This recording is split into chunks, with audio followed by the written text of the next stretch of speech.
ഇന്നത്തെ വീഡിയോ നിങ്ങൾ ടൈറ്റിലിൽ കണ്ടതുപോലെ തന്നെ കംപ്ലീറ്റ്ലി ബിഗിനേഴ്സിന് വേണ്ടിയുള്ള ഒരു കംപ്ലീറ്റ് ഗൈഡാണ്.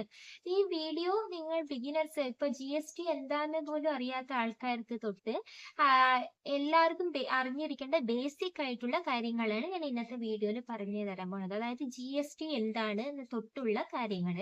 കാരണം ഒരുപാട് ക്ലയൻസ് എൻ്റെ അടുത്ത് ചോദിക്കുന്നുണ്ട്. ക്ലയൻസ് എന്നല്ല, ഒരുപാട് കൺസൾട്ടേഷനിലായാലും ഓരോരുത്തർ ചോദിക്കുന്നുണ്ട്. അവർക്ക് GSTനെ പറ്റിയിട്ട് ഒന്നും തന്നെ അറിയില്ല. അതെന്താണ്, എങ്ങനെ അത് വർക്കൗട്ട് ആവുക, പിന്നെ അതിന്റെ കോമ്പണൻസ് എന്തൊക്കെയാണ്, അങ്ങനെ കുറെ പേര് എൻ്റെ അടുത്ത് ചോദിക്കുന്നുണ്ട്. അപ്പൊ അങ്ങനെയുള്ള ആൾക്കാർക്ക്, അതായത് GST എന്താന്ന് പോലും അറിയാത്ത ആൾക്കാരാണെങ്കിൽ ഈ വീഡിയോ കണ്ട നിങ്ങളുടെ എല്ലാ ഡൗട്ടും GSTനെ പറ്റിയിട്ടുള്ള ഡൗട്ടൊക്കെ ക്ലിയർ ആയിട്ട് ഏകദേശം ഒരു ഐഡിയ നിങ്ങൾക്ക് കിട്ടും. അപ്പോൾ നമുക്ക് വീഡിയോയിലേക്ക് കിടക്കാം. എല്ലാവർക്കും യൂണിക്സോൾ ടാക്സ് സൊല്യൂഷൻസിലേക്ക് സ്വാഗതം. ഞാൻ അഖില, GST പ്രാക്ടീഷണർ. അപ്പോൾ നമുക്ക് ഇന്നത്തെ വീഡിയോ സ്റ്റാർട്ട് ചെയ്യാം. ആദ്യമായിട്ട് GSTനെ പറയുന്നതിന്റെ full form goods and services tax എന്നാണ്. അതായത് അതിന്റെ പേരിൽ തന്നെ ഇൻഡിക്കേറ്റ് ചെയ്യുന്നത് പോലെ ഗൂഡ്സ്, നമ്മളൊരു പ്രോഡക്റ്റ് പ്രൊഡ്യൂസ് ചെയ്യുമ്പോൾ ആ ഗൂഡ്സ് അതിന്റെ മേലെ, പിന്നെ സർവീസസ്, നമ്മൾ എന്തെങ്കിലും ഒരു സർവീസ് റെൻഡർ ചെയ്യണമെങ്കിൽ അതിന്റെ മേലെ ക്ലെയിം ചെയ്യപ്പെടുന്ന ടാക്സിനെയാണ് ഈ GST എന്ന് പറയുന്നത്. പിന്നെ GST ഇന്ത്യയിലേക്ക് വന്നത്, ഇംപ്ലിമെന്റ് ആയത് ജൂലൈ 1, 2017 അപ്പോൾ ആ ഇയറിലാണ് ഫസ്റ്റ് ടൈം ഇന്ത്യയിലെ GST വന്നത്. പിന്നെ അത് എന്തുകൊണ്ടാണ്, അതിന് മുമ്പ് ഉണ്ടായിരുന്നത് പല വിധത്തിലുള്ള ടാക്സസ് ഉണ്ടായിരുന്നു. അതായത് എക്സൈസ് ഡ്യൂട്ടി, വാറ്റ്, പിന്നെ CST, അങ്ങനെ പല വിധത്തിലുള്ള ടാക്സസ് അതിന് മുമ്പ് ഇന്ത്യയിൽ ഉണ്ടായിരുന്നു. ഇപ്പൊ അതിനെയൊക്കെ റീപ്ലേസ് ചെയ്തുകൊണ്ട് വൺ നേഷൻ വൺ ടാക്സ് എന്ന് പറയുന്ന ഒരു കോൺസെപ്റ്റിന് വേണ്ടിയിട്ടാണ് GST ഇന്ത്യയിലേക്ക് വന്നത്. ഈ GST വന്നതിന് ശേഷം ഒരുപാട് ഗുണങ്ങൾ ഉണ്ടായിട്ടുണ്ട്. ഒന്നാമത്തേത്, സാധനങ്ങളുടെ വില ഒരുപാട് കുറഞ്ഞിട്ടുണ്ട്. അതായത് ടാക്സ് ഓൺ ടാക്സ് ഒഴിവായിട്ടുണ്ട്. ഒരു ടാക്സിന്റെ മേലെ ഒരു പ്രോഡക്റ്റ് പർച്ചേസ് ചെയ്യുമ്പോൾ, അതായത് ഒരു സപ്ലൈ ചെയിൻ എന്ന് വെച്ചാൽ മാനുഫാക്ചറിൽ നിന്ന് ഹോൾസെയിലറിലേക്ക്, ഹോൾസെയിലറിൽ നിന്ന് റീറ്റെയിലറിലേക്ക്, റീറ്റെയിലറിൽ നിന്ന് ഫൈനൽ കൺസ്യൂമറിലേക്ക്, അങ്ങനെ ഒരു സപ്ലൈ ചെയിൻ ആയിട്ടാണ് ഏതൊരു ഗൂഡ്സും ഫൈനൽ കൺസ്യൂമറുടെ കയ്യിലേക്ക് എത്തുന്നത്. മാനുഫാക്ചറിൽ നിന്ന് ഫൈനൽ കൺസ്യൂമറിലേക്ക് എത്തുന്നതിനുള്ളിൽ നടുവിൽ ഒരുപാട് പേരുണ്ടാകും. അതിനെയാണ് സപ്ലൈ ചെയിൻ എന്ന് പറയുന്നത്. ഇത് ഓരോ സ്റ്റേജിലും, പണ്ട് GST വരുന്നതിന് മുമ്പുള്ളതില് ഓരോ സ്റ്റേജിലും ഓരോരോ ടാക്സ് കളക്ട് ചെയ്യപ്പെടുന്നുണ്ടായിരുന്നു. പിന്നെ ആ ടാക്സിന്റെ മേലെ പിന്നെയും നെക്സ്റ്റ് സ്റ്റേജിൽ പിന്നെയും ടാക്സ്, അങ്ങനെ ടാക്സിന്റെ മേലെ ടാക്സ് കളക്ട് ചെയ്തിട്ട് ഫൈനൽ കൺസ്യൂമറിലേക്ക് എത്തുമ്പോഴേക്കും അതൊരു വലിയൊരു എമൗണ്ട് ആയിട്ട് മാറുന്നുണ്ടായിരുന്നു.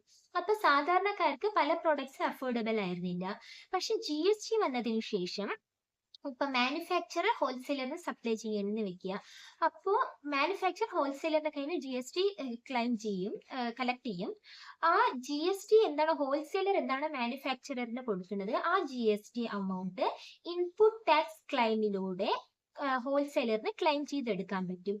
അപ്പൊ അതുകൊണ്ട് ഈ ഹോൾസെയിലർ റീറ്റെയിലറിന് സെൽ ചെയ്യുമ്പോൾ മാനുഫാക്ചററിന് ഏത് വിലയ്ക്കാണോ പ്രോഡക്റ്റ് പർച്ചേസ് ചെയ്ത് അതിന്റെ മേലെ ഹോൾസെയിലറിന്റെ പ്രോഫിറ്റ് ആഡ് ചെയ്തിട്ട് ആ വാല്യൂന് മാത്രം സപ്ലൈ ചെയ്താൽ മതി. മുമ്പാണെങ്കിൽ ഈ GST ആഡ്, ഹോൾസെയിലർ ഇങ്ങനെ മേടിച്ച value plus tax value plus product profit, ഇത് ഇത്രയും കൂടുമ്പോൾ അത് കുറച്ച് വലിയ എമൗണ്ട് ആകും. പിന്നെ അത് നെക്സ്റ്റ് സ്റ്റേജില് ഹോൾസെയിലറിൽ നിന്ന് റീറ്റെയിലറിലേക്ക് പർച്ചേസ് ചെയ്യുമ്പോൾ അത് പിന്നെ കുറച്ചും കൂടി ടാക്സ് ആഡ് ചെയ്ത് പിന്നെ അത് റീറ്റെയിലറിൽ നിന്ന് ഫൈനൽ കൺസ്യൂമറിലേക്ക് എത്തുമ്പോഴേക്കും വലിയൊരു എമൗണ്ട് ആകുമായിരുന്നു. പക്ഷെ ഇപ്പോൾ അത് വലിയൊരു മാറ്റം വന്നിട്ടുണ്ട്. കാരണം ഇൻപുട്ട് ടാക്സ് ക്ലെയിം പറയുന്ന ഒരു സംഭവമുണ്ട്. അതായത് നമ്മൾ പർച്ചേസ് ചെയ്യുമ്പോൾ, അതായത് ബിസിനസ് പർപ്പസിന് വേണ്ടിയിട്ട് എന്തെങ്കിലും പ്രോഡക്റ്റ് പർച്ചേസ് ചെയ്യണമെങ്കിൽ അതിന് നമ്മൾ എന്താണോ ടാക്സ് പേ ചെയ്യുന്നത്, GST എന്താണോ പേ ചെയ്യുന്നത്, അത് നമുക്ക് റീഫണ്ട് ക്ലെയിം ചെയ്തെടുക്കാൻ പറ്റും. അങ്ങനെ ഒരു സംഭവം ഉള്ളത് കൊണ്ട് അത് വലിയൊരു ആശ്വാസമാണ്. പിന്നെ ഒരുപാട് പ്രോഡക്ട്സിന് അത് ഒരുപാട് വില കുറയ്ക്കാൻ അത് ഹെൽപ്ഫുൾ ആയിട്ടുണ്ട്. ഇനി അടുത്തത് GST എന്തിനാണ് ഇന്ത്യയിൽ ഇംപ്ലിമെന്റ് ചെയ്തത് എന്ന് നോക്കാം. ആദ്യത്തേത് എലിമിനേറ്റിംഗ് കാസ്കേഡിംഗ്. കാസ്കേഡിംഗ് എന്ന് പറഞ്ഞാൽ ഞാൻ നേരത്തെ പറഞ്ഞതുപോലെ ടാക്സിന്റെ മേലെ ടാക്സ്. ഇപ്പൊ മാനുഫാക്ചറിൽ നിന്ന് ഹോൾസെയിലറിലേക്ക് സപ്ലൈ ചെയ്യുമ്പോൾ കുറച്ച് ടാക്സ് കളക്ട് ചെയ്യപ്പെടുന്നുണ്ട്. അപ്പൊ ആ എമൗണ്ടിന്റെ മേലെ, അതായത് ഇപ്പോ ഹോൾസെയിലർ റീറ്റെയിലറിന് സെൽ ചെയ്യുമ്പോൾ എങ്ങനെയാണ് പ്രൈസ് ആഡ് ചെയ്യാന്ന് വെച്ചാൽ, ആ മാനുഫാക്ചറിന്റെ പ്രൈസ് പ്ലസ് ടാക്സ് പ്ലസ് ഹോൾസെയിലറിന്റെ പ്രോഫിറ്റ് എല്ലാം കൂടിയിട്ടാണ് ഹോൾസെയിലർ റീറ്റെയിലറിന് സെൽ ചെയ്യുന്നത്. പ്ലസ് അവിടെ ഒരു ടാക്സ് കളക്ട് ചെയ്യപ്പെടുന്നുണ്ട്. ഹോൾസെയിലർ റീറ്റെയിലറിന് സെൽ ചെയ്യുമ്പോൾ അവിടുന്ന് ഒരു ടാക്സ്. അപ്പൊ ടാക്സിന്റെ മേലെ ടാക്സ്. പിന്നെ ഹോൾസെയിലർ കൺസ്യൂമറിന് റീറ്റെയിലർ കൺസ്യൂമറിന് സപ്ലൈ ചെയ്യുമ്പോൾ അവര് കളക്ട് ചെയ്യണത് മാനുഫാക്ചറിന്റെ ഇപ്പൊ ഹോൾസെയിലിന്റെ കയ്യിൽ പർച്ചേസ് ചെയ്ത വാല്യൂ, അതായത് മാനുഫാക്ചറിന്റെ വാല്യൂ, മാനുഫാക്ചറിന് പേ ചെയ്ത ടാക്സ്, ഹോൾസെയിലറിന്റെ പ്രോഫിറ്റ്, പിന്നെ ഹോൾസെയിലറിന് പേ ചെയ്ത ടാക്സ്, പിന്നെ മാനുഫാക്ചറർ കൺസ്യൂമറിന് സെൽ ചെയ്യുമ്പോൾ അവിടെ ഒരു ടാക്സ് കളക്ട് ചെയ്യപ്പെടുന്നുണ്ട്. റീറ്റെയിലർ ഫൈനൽ കൺസ്യൂമർ സെൽ ചെയ്യുമ്പോൾ അവിടെ ഒരു ടാക്സ് കളക്ട് ചെയ്യപ്പെടുന്നുണ്ട്. പിന്നെ റീറ്റെയിലറിന്റെ പ്രോഫിറ്റ്, ഇത് ഇത്രയും 6 ഇത് കൂടിയിട്ടാണ് ഒരു പ്രൈസ് ഫിക്സ് ചെയ്യപ്പെടുന്നത്. അപ്പൊ അത് ശരിക്കും ഒരു വലിയ എമൗണ്ട് തന്നെയാണ്. ടാക്സിന്റെ മേലെ ടാക്സ്, അതിന്റെ മേലെ പിന്നെയും ടാക്സ്, അങ്ങനെ ആയിട്ട് അതൊരു വലിയ ഒരു എമൗണ്ട് ആയിട്ടാണ് കൺസ്യൂമറിന് കിട്ടുന്നത്. ആക്ച്വൽ പ്രൈസിനെക്കാട്ടിലും അത് ഹ്യൂജ് എമൗണ്ട് ടാക്സിൽ തന്നെ തോന്നും. ഇത് ഒഴിവാക്കാൻ വേണ്ടിയിട്ടാണ് GST വന്നത്. അത് എങ്ങനെയാണ് പ്രവർത്തിക്കുന്നത് ഞാൻ നേരത്തെ പറഞ്ഞിരുന്നു, ഒന്നുകൂടി വിശദമായിട്ട് എക്സ്പ്ലെയിൻ ചെയ്യാം. അതായത് മാനുഫാക്ചറർ ഹോൾസെയിലറിന് ഒരു പ്രോഡക്റ്റ് സപ്ലൈ ചെയ്യുന്നുണ്ട്. ആ പ്രോഡക്റ്റിന്റെ മേലെ ടാക്സ് GST ഈടാക്കുന്നുണ്ട്. അപ്പൊ ഹോൾസെയിലറിന് ആ GST എന്താണോ മാനുഫാക്ചറിന് പേ ചെയ്തത് അത് അവർക്ക് റീഫണ്ട് ഇൻപുട്ട് ടാക്സ് ക്ലെയിം ചെയ്ത് എടുക്കാൻ പറ്റും. അപ്പോൾ ഹോൾസെയിലർ റീറ്റെയിലറിന് സപ്ലൈ ചെയ്യുമ്പോൾ ഈ മാനുഫാക്ചറിന്റെ കയ്യിൽ പർച്ചേസ് ചെയ്ത പ്രൈസ് പ്ലസ് ഇവരുടെ ഹോൾസെയിലറിന്റെ പ്രോഫിറ്റ് അത് മാത്രം ആഡ് ചെയ്താൽ മതി. പിന്നെ GST സപ്ലൈ ചെയ്യുമ്പോൾ ഉള്ള GST ആഡ് ചെയ്തിട്ട് റീറ്റെയിലറിന് സപ്ലൈ ചെയ്യും.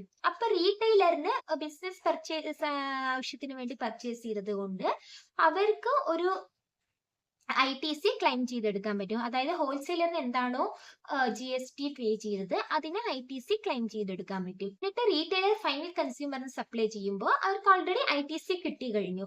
അതായത് ഇൻപുട്ട് ടാക്സ് ക്ലെയിം എന്താണ് ടാക്സ് പേ ചെയ്ത് അത് ക്ലെയിം ചെയ്തെടുത്ത് കഴിഞ്ഞു.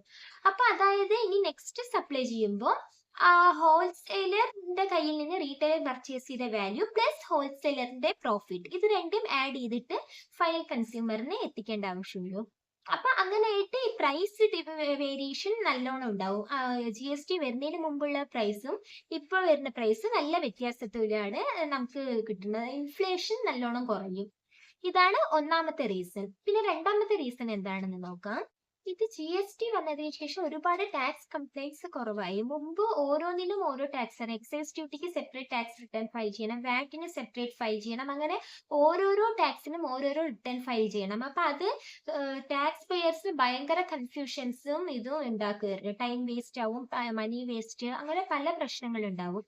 പക്ഷെ GST വന്നതിന് ശേഷം ഒരേ ഒരു ടാക്സ് ഓൾ ഓവർ ഇന്ത്യയിൽ എവിടെ നിങ്ങൾ ബിസിനസ് ചെയ്താലും ഒരേ ഒരു ടാക്സ് പേ ചെയ്താൽ മതി, ഒരേ ഒരു ടാക്സ് റിട്ടേൺ ഫയലിംഗ് ചെയ്താൽ മതി. അതായത് GST റിട്ടേൺ ഫയലിംഗ് മാത്രം നിങ്ങൾക്ക് ചെയ്യേണ്ട ആവശ്യമുള്ളൂ.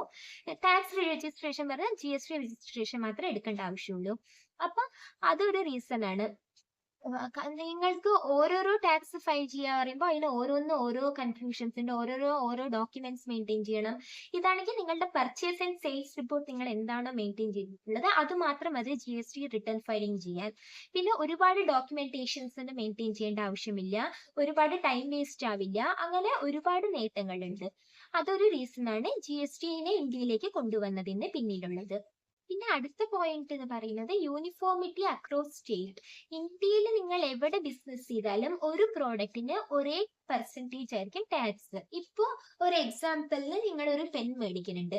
ആ പെന്ന് നിങ്ങൾ ഇന്ത്യയിൽ എവിടെ പോയാലും ഈ പെന്നിന് എത്ര ടാക്സ് ആണോ കളക്ട് ചെയ്യപ്പെടുന്നത് അതേ സെയിം പെർസെൻറ്റേജ് തന്നെയായിരിക്കും ഇന്ത്യയിൽ എവിടെ നിന്ന് ഈ പെന്ന് മേടിച്ചാലും നിങ്ങൾക്ക് GSTയുടെ പ്രൈസ്. പെന്നിന്റെ വില ഡിഫറെന്റ് ആയിരിക്കും, പക്ഷെ GST നിങ്ങൾ കൊടുക്കുന്നത് ഒരേ പെർസെൻറ്റേജ് ആയിരിക്കും. അത് ഒരു എക്സാമ്പിൾ മാത്രമാണ് പെന്നിന്റെ പറഞ്ഞത്. അതുപോലെ ഏത് പ്രോഡക്റ്റ് ആയാലും, ഒരു പ്രോഡക്റ്റ് നിങ്ങൾ കേരളത്തിൽ നിന്ന് മേടിച്ചാലും ഒരേ പെർസെൻറ്റേജ് ടാക്സ് പേ ചെയ്യണം, കർണാടകത്തിൽ നിന്ന് മേടിച്ചാലും ഒരേ പെർസെൻറ്റേജ് ടാക്സ് പേ ചെയ്യണം, ഇല്ല നോർത്ത് ഇന്ത്യയിൽ എവിടെയെങ്കിലും പോയിട്ട് മേടിച്ചാലും ഒരേ പെർസെൻറ്റേജ് ആയിരിക്കും ടാക്സ് പേ ചെയ്യപ്പെടുക. അപ്പൊ അതൊരു യൂണിഫോമിറ്റി ടാക്സ് റേറ്റ് ആണ് ഇതിൽ GSTയിൽ ഉള്ള ഇനിയൊരു സ്പെഷ്യാലിറ്റി. പിന്നെ ഇതിലുള്ളത് ട്രാൻസ്പെറൻസി ആണ് GST-യില്. അതായത് ഈ GST-യുടെ വർക്ക് കംപ്ലീറ്റ് ആയിട്ട് ചെയ്യുന്നത് ഓൺലൈൻ വഴി ആണ്. ഓഫ്ലൈനിലൂടെ ഒന്നും ചെയ്യാനില്ല. രജിസ്ട്രേഷൻ എടുക്കുന്നത് തൊട്ട് return filing, tax payment, input tax claim എല്ലാം കംപ്ലീറ്റ്ലി ഓൺലൈൻ ആണ് ചെയ്യുന്നത്. അതുകൊണ്ട് ഒരു ട്രാൻസ്പെറൻസി ഉണ്ട്. ഓൺലൈനിലൂടെ ചെയ്യുന്നത് കൊണ്ട് നിങ്ങൾക്ക് എത്ര ടാക്സ് പേ ചെയ്യാനുണ്ട്. ഇപ്പൊ കൺസ്യൂമറിനാണെങ്കിൽ ഓരോ പ്രോഡക്റ്റിന് എത്ര ടാക്സ് പേ ചെയ്യണം ബില്ലിൽ തന്നെ ഉണ്ടാവും, ടാക്സ് ഇൻവോയ്സിൽ തന്നെ. പിന്നെ അതേപോലെ തന്നെ നിങ്ങൾ ഏതൊക്കെ പ്രോഡക്റ്റിന്റെ മേലെ നിങ്ങൾക്ക് ടാക്സ് ക്ലെയിം ചെയ്തു, ഏതൊക്കെ പെൻഡിങ് ഉണ്ട്, നിങ്ങളുടെ വെണ്ടർ ഏതൊക്കെ പ്രോഡക്റ്റിന്റെ മേലെ, ഇപ്പൊ നിങ്ങൾ ഒരു സാധനം വെണ്ടറിന്റെ കയ്യിൽ പർച്ചേസ് ചെയ്യുമ്പോൾ അത് ആഡ് പോപ്പുലേറ്റഡ് ആയിട്ട് നിങ്ങളുടെ പർച്ചേസിൽ കാണിക്കും. അപ്പൊ ഏതൊക്കെ വെണ്ടേഴ്സ് ആണ് നിങ്ങൾ ടാക്സ് റിട്ടേൺ ഫയൽ ചെയ്തിട്ടില്ല, ഏതൊക്കെ പ്രോഡക്ട്സിന്റെ മേലെ ടാക്സ് റിട്ടേൺ ഫയൽ ചെയ്തിട്ടില്ല, അതെല്ലാം നിങ്ങൾക്ക് ഒരു നല്ലൊരു ട്രാൻസ്പെറൻസി ഉണ്ടാവും. നിങ്ങൾക്ക് അത് നന്നായിട്ട് മനസ്സിലാവും. അതാണ് ഇനിയൊരു കാരണം GST ഇന്ത്യയിലേക്ക്. കാരണം കൺസ്യൂമറിന്റെ ഇടയ്ക്ക്, മാനുഫാക്ചറിന്റെ ഇടയ്ക്ക് ആയാലും, ബിസിനസ് പേഴ്സന്റെ ഇടയ്ക്കായാലും നല്ലൊരു ട്രാൻസ്പെറൻസി ഉണ്ടാവും. പിന്നെ നെക്സ്റ്റ് അടുത്തത് കീ കോമ്പണൻസ് എന്തൊക്കെയാണെന്ന് നോക്കാം GST-യിലുള്ളത്. GST-യിൽ ടോട്ടൽ 4 കോമ്പണൻസ് ഉണ്ട്. ഒന്ന് CGST, SGST, IGST, UTGST. CGST-യുടെ full form central goods and services tax. അത് സെൻട്രൽ ഗവൺമെന്റിന് പേ ചെയ്യുന്ന ടാക്സ് ആണ്. ഈ GST-യില് സെൻട്രൽ ഗവൺമെന്റിന് ടാക്സ് പേ ചെയ്യും, നമ്മൾ സ്റ്റേറ്റ് ഗവൺമെന്റിനും പേ ചെയ്യും. ഇപ്പൊ ഒരു പ്രോഡക്റ്റിന്റെ പ്രൈസ് ഒരു 12% എടുക്കുക. 12% നമ്മൾ ടാക്സ് പേ ചെയ്യണമെങ്കിൽ അതിന്റെ ഹാഫ് ഓഫ് 6% സ്റ്റേറ്റ് ഗവൺമെന്റിനും 6% സെൻട്രൽ ഗവൺമെന്റിനും പേ ചെയ്യും. അത് എന്ത് ഇതാണെങ്കിൽ ഇൻട്രാ സ്റ്റേറ്റ് സപ്ലൈ ആണെങ്കിൽ, അതായത് വിത്തിൻ സ്റ്റേറ്റ്. ഇപ്പോ ഞാൻ കേരളത്തിൽ ഒരു ബിസിനസ് ചെയ്യണു, കേരളത്തിനുള്ളിൽ തന്നെ ഒരാൾക്ക് ഒരു പ്രോഡക്റ്റിനെ വിൽക്കുകയാണ്. അപ്പൊ അത് ഇൻട്രാ സ്റ്റേറ്റ് സപ്ലൈ ആണ്, ഔട്ട് ഓഫ് സ്റ്റേറ്റ് പോകുന്നില്ല. അപ്പൊ അങ്ങനെയുള്ള ആൾക്കാർക്ക് പേ ചെയ്യുന്നത്, അപ്പൊ ഞാൻ ടാക്സ് എന്താണോ കളക്ട് ചെയ്യപ്പെടുന്നത്, ഞാൻ പേ ചെയ്യുന്നത് പകുതി കേരള ഗവൺമെന്റിന് പേ ചെയ്യും, പകുതി സെൻട്രൽ ഗവൺമെന്റിന് പേ ചെയ്യും. അങ്ങനെയാണ് ഈ ടാക്സ് സിസ്റ്റം. CGST പറയുന്നത് central goods and services tax, SGST പറയുന്നത് state goods and services tax. ഇത് രണ്ടും പ്രവർത്തിക്കുന്നത് എങ്ങനെയാണെന്ന് മനസ്സിലായല്ലോ. ഇനി IGST പറയുന്നത് integrated goods and services tax. അതായത് ഇപ്പൊ ഞാൻ കേരളത്തിൽ നിന്ന് വേറെ ഏതെങ്കിലും സ്റ്റേറ്റിലേക്ക് ഗൂഡ്സ് സപ്ലൈ ചെയ്യണമെങ്കിൽ അതിനെ ഇന്റർ സ്റ്റേറ്റ് സപ്ലൈ എന്നാണ് പറയുന്നത്. അപ്പോൾ അങ്ങനെയുള്ള സമയത്ത് ഞാൻ ഒരു സ്റ്റേറ്റിൽ നിന്ന് മറ്റൊരു സ്റ്റേറ്റിലേക്ക് സപ്ലൈ ചെയ്യുന്നുണ്ടെങ്കിൽ ആ ഇത് പെർസെൻറ്റേജ് എന്താണ്. ഇപ്പോൾ ഞാനിപ്പോൾ കേരളത്തിൽ നിന്ന് കർണാടകത്തിലേക്ക് ഒരു പ്രോഡക്റ്റിനെ സപ്ലൈ ചെയ്യുന്നുണ്ട്. അപ്പോൾ ഞാൻ ഇപ്പൊ ആദ്യം പറഞ്ഞ പോലെ പകുതി പകുതിയായിട്ട് ഷെയർ ചെയ്യേണ്ട ആവശ്യമില്ല. കാരണം ഞാനിപ്പോ സ്റ്റേറ്റ് ഗവൺമെന്റ് എന്ന് പറയുമ്പോൾ കേരള ഗവൺമെന്റിലേക്ക് ടാക്സ് അടയ്ക്കണോ, കർണാടക ഗവൺമെന്റിലേക്ക് ടാക്സ് അടയ്ക്കണോ, അതൊരു കൺഫ്യൂഷൻ തന്നെയായിരിക്കും. അപ്പൊ ഈ കൺഫ്യൂഷൻ മാറ്റാൻ വേണ്ടിയിട്ടാണ് ഗവൺമെന്റ് ടാക്സ് അതോറിറ്റി എന്താ പറയുന്നത്, IGST ഇന്റിഗ്രേറ്റഡ് ടാക്സ്. അതായത് രണ്ടും കമ്പയർ, ഇപ്പൊ 12% നിങ്ങൾ ടാക്സ് കളക്ട് ചെയ്യുന്നുണ്ടെങ്കിൽ ആ 12% ഒന്നിച്ച് ടാക്സ് പേ ചെയ്താൽ മതി, സ്പ്ലിറ്റ് ചെയ്യേണ്ട ആവശ്യമില്ല എന്ന് പറയുന്നുണ്ട്. ഒന്നിച്ച് ഇന്റിഗ്രേറ്റഡ്, അത് ഞങ്ങൾ ആവശ്യമുള്ള പോലെ പിരിച്ചെടുത്തോളാം എന്ന് പറയുന്നുണ്ട്. അപ്പോൾ നമ്മൾ ഒന്നിച്ച് ഇന്റിഗ്രേറ്റഡ് ആയിട്ട് ടാക്സ് ഗവൺമെന്റിലേക്ക് പേ ചെയ്താൽ മതി. അപ്പൊ അതാണ് IGST. പിന്നെ UTGST പറയുന്നത് union territory goods and services tax. നിങ്ങൾ ഒരു യൂണിയൻ ടെറിട്ടറിയിലാണ് ബിസിനസ് ചെയ്യുന്നതെങ്കിൽ അത് ഇപ്പൊ ഈ CGST, SGST പറഞ്ഞ പോലെ തന്നെ UTGSTയും CGSTയും അപ്ലിക്കബിൾ ആവും. വിത്തിൻ പെർട്ടിക്കുലർ യൂണിയൻ ടെറിട്ടറിയുടെ ഉള്ളിലാണ് നിങ്ങൾ ബിസിനസ് ചെയ്യുന്നത് എങ്കിൽ അപ്പോ SGSTക്ക് പകരം UTGSTയും CGSTയും പകുതി സെൻട്രൽ ഗവൺമെന്റിനും പകുതി യൂണിയൻ ടെറിട്ടറി ഗവൺമെന്റിനും നിങ്ങൾ പേ ചെയ്യും. ഇതാണ് GST-യുടെ 4 കോമ്പോണൻസ്.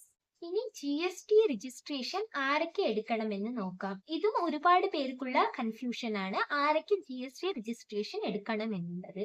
ആ കൺഫ്യൂഷൻ ഞാനിപ്പോൾ ക്ലിയർ ചെയ്ത് തരാം. ഇൻഡിവിജ്വൽ പേഴ്സന്റെ പേരിൽ രജിസ്ട്രേഷൻ എടുക്കുക, അല്ലെങ്കിൽ ഒരു ബിസിനസ്സിനായിട്ട് നടത്തണമെങ്കിൽ ബിസിനസിന്റെ പേരിൽ രജിസ്ട്രേഷൻ എടുക്കുക.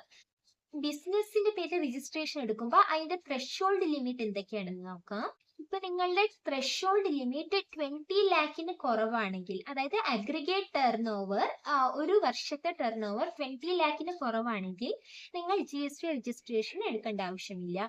20 ലാഖിന് കൂടുതൽ പോവുകയാണെങ്കിൽ മാൻഡേറ്ററി ആയിട്ട് GST രജിസ്ട്രേഷൻ എടുക്കണം. പിന്നെ നിങ്ങൾ ഇന്റർ സ്റ്റേറ്റ് സപ്ലൈ ചെയ്യുകയാണെങ്കിൽ, അതായത് ഒരു സ്റ്റേറ്റിൽ നിന്ന് വേറൊരു സ്റ്റേറ്റിലേക്ക് പ്രോഡക്റ്റ് സപ്ലൈ ചെയ്യണമെങ്കിൽ നിങ്ങൾ തീർച്ചയായിട്ടും GST രജിസ്ട്രേഷൻ എടുക്കണം. പിന്നെ കോമേഴ്സ് പ്ലാറ്റ്ഫോമിലൂടെ സപ്ലൈ ചെയ്യണമെങ്കിൽ, ഓൺലൈനിലൂടെ പ്രോഡക്റ്റ് സപ്ലൈ ചെയ്യണമെങ്കിൽ നിങ്ങൾ തീർച്ചയായിട്ടും GST രജിസ്ട്രേഷൻ എടുത്തിരിക്കണം. പിന്നെ കാഷ്വൽ ടാക്സബിൾ പേഴ്സൺ, അങ്ങനെ ചില ഇതുണ്ട്. കാഷ്വൽ ടാക്സബിൾ പേഴ്സൺ പോലെ ഇപ്പൊ നിങ്ങൾ എക്സിബിഷൻസ് പോലെ ഉള്ള സംഭവങ്ങളിൽ പോയിട്ട് സെൽ ചെയ്യണമെങ്കിൽ, ഇപ്പോൾ സ്ഥിരമായിട്ട് ഒരു ബിസിനസ് പ്ലേസ് ഇല്ല, സീസണൽ സെയിൽ ചെയ്യാണ്. ഇപ്പൊ ഒരു സ്ഥലത്ത് നിങ്ങൾ കുറച്ച് ഒരു ടെന്റ് പോലെ എന്തെങ്കിലും കെട്ടി അല്ലെങ്കിൽ ഒരു ചെറിയൊരു കട പോലെ വെച്ചിട്ട് പ്രോഡക്റ്റ് സെയിൽ ചെയ്യും. അതൊരു സീസണിൽ മാത്രമായിരിക്കും. അത് കഴിഞ്ഞ് അവിടുന്ന് മാറി വേറെ ഏതെങ്കിലും സ്ഥലത്ത് പോയിട്ട് സെയിൽ ചെയ്യും. അപ്പൊ സ്ഥിരമായിട്ട് ഒരു ബിസിനസ് ലൊക്കേഷനോ പ്ലേസോ ഉണ്ടാവില്ല. സീസണൽ സപ്ലൈ പോലെ ഓരോ സമയത്ത് ഓരോ സ്ഥലത്ത് നിങ്ങൾ ബിസിനസ് ചെയ്യും. അങ്ങനെയുള്ള ആൾക്കാരെയാണ് ഈ കാഷ്വൽ ടാക്സബിൾ പേഴ്സൺ എന്ന് പറയാം. അങ്ങനെയുള്ള ആൾക്കാർ തീർച്ചയായിട്ടും GST രജിസ്ട്രേഷൻ മാൻഡേറ്ററി ആയിട്ട് എടുത്തിരിക്കണം. ഇനി നിങ്ങൾ GST രജിസ്ട്രേഷൻ എടുത്തതിന് ശേഷം എന്താണ് ചെയ്യേണ്ടത് എന്ന് നോക്കാം. നിങ്ങൾ ഒരു ടാക്സ് ഇൻവോയ്സ് ഇഷ്യൂ ചെയ്യണം. ആ ടാക്സ് ഇൻവോയ്സിൽ എന്തൊക്കെ ഉണ്ടാവണം എന്ന് വെച്ചാൽ ബയ്യറിന്റെയും സെല്ലറിന്റെയും കംപ്ലീറ്റ് ഡീറ്റെയിൽസ്, അതായത് പേര്, അഡ്രസ്, GST നമ്പർ.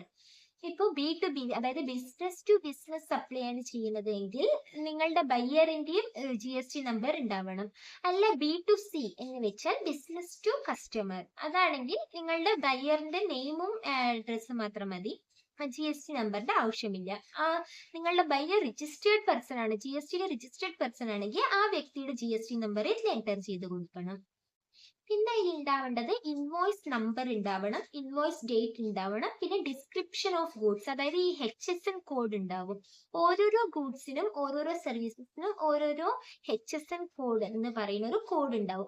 അതായത് ഒരു 4 ഡിജിറ്റ് അല്ലെങ്കിൽ 6 ഡിജിറ്റ് അല്ലെങ്കിൽ അതിലും കൂടുതൽ ഉണ്ടാവാം. മിനിമം എന്ന് പറയുന്നത് 4 ഡിജിറ്റ്. ആ കോഡ് നിങ്ങളുടെ പ്രോഡക്റ്റിന്റെ ഇൻവോയ്സിൽ പ്രോഡക്റ്റിന്റെ നെയിം കൊടുക്കുമ്പോൾ അതിന്റെ കൂടെ ആ പ്രോഡക്റ്റിന്റെ HSN കോഡും മെൻഷൻ ചെയ്യണം. പിന്നെ ക്വാണ്ടിറ്റി, നിങ്ങൾ എത്ര ക്വാണ്ടിറ്റിയാണ് ഗൂഡ്സ് സപ്ലൈ ചെയ്യുന്നത് ആ ക്വാണ്ടിറ്റി ഉണ്ടാവണം. പിന്നെ പെർസെൻറ്റേജ്, എത്ര പെർസെൻറ്റേജ് ആണോ ടാക്സ് നിങ്ങൾ കളക്ട് ചെയ്യണത് അത് ആ ടാക്സ് ഇൻവോയ്സിൽ മെൻഷൻ ചെയ്യണം.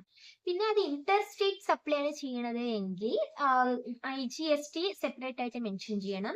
അല്ല ഇൻട്രാ സ്റ്റേറ്റ് ആണെങ്കിൽ CGST SGST അത് രണ്ടും സെപ്പറേറ്റ് ആയിട്ട് സ്പ്ലിറ്റ് ചെയ്തിട്ട് 50% CGST 50% SGST അതുപോലെ മെൻഷൻ ചെയ്തിരിക്കണം. ഇത് ഇത്രയുമാണ് നിങ്ങൾ GST രജിസ്ട്രേഷൻ എടുത്തതിന് ശേഷം ഇൻവോയ്സ് ഇഷ്യൂ ചെയ്യുമ്പോൾ ടാക്സ് ഇൻവോയ്സ് ഇഷ്യൂ ചെയ്യുമ്പോൾ അതിൽ മെൻഷൻ ചെയ്യേണ്ട കാര്യങ്ങൾ. അപ്പൊ ഇതൊക്കെയാണ് GSTനെ പറ്റിയിട്ടുള്ള ബേസിക് ആയിട്ട് നിങ്ങൾ അറിഞ്ഞിരിക്കേണ്ട കാര്യങ്ങൾ. ഞാൻ ഫുള്ള് ഡീറ്റെയിൽ ആയിട്ട് എക്സ്പ്ലെയിൻ ചെയ്തിട്ടില്ല. ഇത് ബിഗിനേഴ്സിന് വേണ്ടിയുള്ള സെഷൻ ആയതുകൊണ്ട് ബേസിക് ആയിട്ട് നിങ്ങൾ അത്യാവശ്യമായിട്ട് അറിഞ്ഞിരിക്കേണ്ട ചെറിയ ചെറിയ പോയിന്റ്സേ ഞാൻ എക്സ്പ്ലെയിൻ ചെയ്തിട്ടുള്ളൂ. ഈ വീഡിയോ നിങ്ങൾക്ക് എല്ലാവർക്കും ഉപകാരപ്രദമായി എന്ന് വിശ്വസിക്കുന്നു. നിങ്ങൾക്ക് GSTനെ പറ്റിയിട്ട് ഇനി എന്തെങ്കിലും സംശയം ഉണ്ടെങ്കിൽ കമന്റ് ബോക്സിൽ കമന്റ് ചെയ്യാം, അല്ലെങ്കിൽ എന്റെ കോൺടാക്ട് നമ്പർ ഞാൻ ഡിസ്ക്രിപ്ഷൻ ബോക്സിൽ കൊടുക്കാം, അതിലേക്ക് വാട്സപ്പ് ചെയ്യാം. പിന്നെ കൺസൾട്ടേഷൻ ആവശ്യമുണ്ടെങ്കിൽ വാട്സപ്പ് നമ്പറിലേക്ക് വാട്സപ്പ് ചെയ്തിട്ട് ഒരു കൺസൾട്ടേഷൻ ബുക്ക് ചെയ്യാം. പിന്നെ GST റിലേറ്റഡ് എന്തെങ്കിലും വർക്ക് ആവശ്യമുണ്ടെങ്കിൽ എന്റെ നമ്പറിലേക്ക് നിങ്ങൾക്ക് കോൺടാക്ട് ചെയ്യാവുന്നതാണ്. GSTയെ പറ്റി കൂടുതൽ പഠിക്കണം എന്നുണ്ടെങ്കിൽ നിങ്ങൾക്ക് എന്നെ കോൺടാക്ട് ചെയ്യാം. പിന്നെ ഒരു സന്തോഷ വാർത്തയുണ്ട്, ഞാനത് അതിനെപ്പറ്റി ഒരു ഷോർട്ട് വീഡിയോ ഇറക്കിയിരുന്നു. അതായത് ഞാൻ സ്വന്തമായിട്ട് ഒരു ബുക്ക് പബ്ലിഷ് ചെയ്തിട്ടുണ്ട്.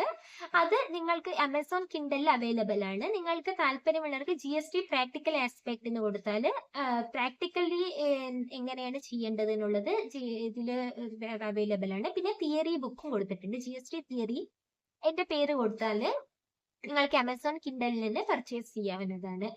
അപ്പോൾ GSTനെ പറ്റി എന്തെങ്കിലും ഡൗട്ട് ഉണ്ടെങ്കിൽ എന്നെ കോൺടാക്ട് ചെയ്യുക. കൂടുതൽ വിവരങ്ങൾക്ക് ബുക്ക് പർച്ചേസ് ചെയ്തിട്ട് വായിക്കണം എന്നുണ്ടെങ്കിൽ എന്റെ ബുക്ക് റെഫർ ചെയ്യാവുന്നതാണ്. കുറെ പേര് എന്നോട് ചോദിച്ചിരുന്നു ഏത് ബുക്കാണ് റെഫർ ചെയ്യേണ്ടത് എന്ന്. ഞാൻ സ്വന്തമായിട്ട് തന്നെ ഒരു ബുക്ക് എഴുതിയിട്ടുണ്ട് GSTയിൽ മെയിൻ ആയിട്ട് കവർ ചെയ്യേണ്ട ടോപ്പിക്സിനൊക്കെ പറ്റിയിട്ട്. ആ ബുക്ക് മേടിച്ചിട്ട് നിങ്ങൾക്ക് റെഫർ ചെയ്യാവുന്നതാണ്. അപ്പൊ എന്റെ വീഡിയോ ഇഷ്ടപ്പെട്ടെങ്കിൽ എല്ലാവരും ദയവായി ലൈക്ക്, ഷെയർ, സബ്സ്ക്രൈബ് ചെയ്യൂ. അടുത്ത വീഡിയോയിൽ വീണ്ടും കാണാം. അതുവരെയ്ക്കും thank you, bye bye, take care.